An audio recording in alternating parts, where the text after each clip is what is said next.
Hello and welcome to Let's Have Retro Fun, episode 6 with me, Sam. Today we've got a wrestling game compendium for you. We're going to start off with WCW NWO Revenge, which appeared in 1998. It was a sequel to WCW NWO World Tour, which, despite having a similar graphical style, this sequel added to the mix a huge roster of characters. It also gave you companions when you came into the ring. There was the addition of a cartoony style referee that appeared every so often.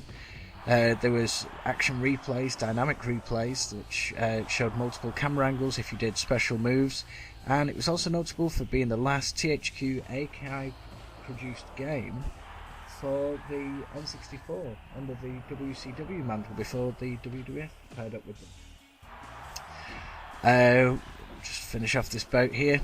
It also had the weapons that you came to dug out of the crowd. Now we're going to move on to the Acclaim games. This was WWF Attitude, which came out in 1999. It was a sequel to WWF Warzone, which was a very similar looking game, but in this sequel entrances became more creative. You could also there was a huge ability for custom characters. The characters are actually generally quite well made, although the game itself is a bit cumbersome.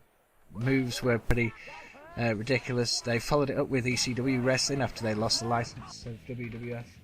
Sadly, this basically is just a carbon copy of the WWF Attitude. They come out the year before with the addition of barbed wire, with the addition of a barbed wire wrestling ring. Now then, WCW, whatever happened to them? Well, after they stopped being partnered with THQ and AKI, they went to EA and made several wrestling games which tried to take on the look of the SmackDown games that had been coming out on the PlayStation at the time.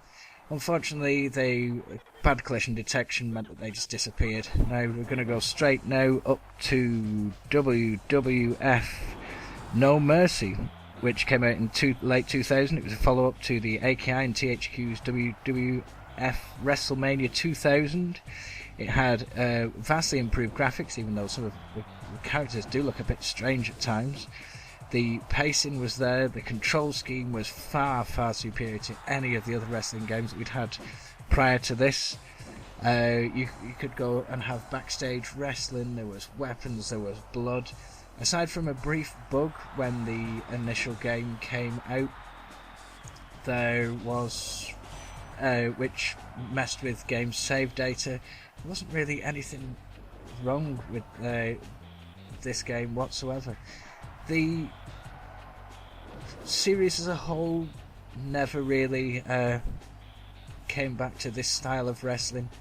They instead, after this, they followed the SmackDown trait and tried to incorporate certain styles from this game. The more bulky, weighted characters, opposed to SmackDown's incredibly light, versatile characters.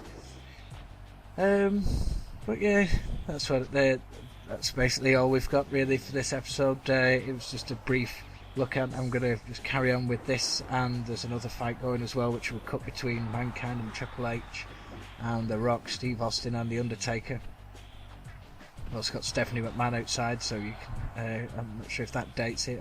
I must admit, I've not watched wrestling for a while, but in coming back to these games, I must say that the WCW NWO Revenge game, I've enjoyed a hell of a lot whilst playing it, and then coming back to play this, it's quite fun. Here I am trying to work out what button it was to grab a weapon from the crowd, so I can give Triple H a good whack with it.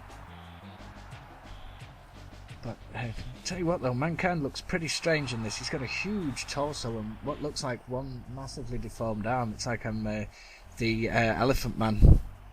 But anyway, that's it for Let's Have Retro Fun this week. Thank you very much. Goodbye.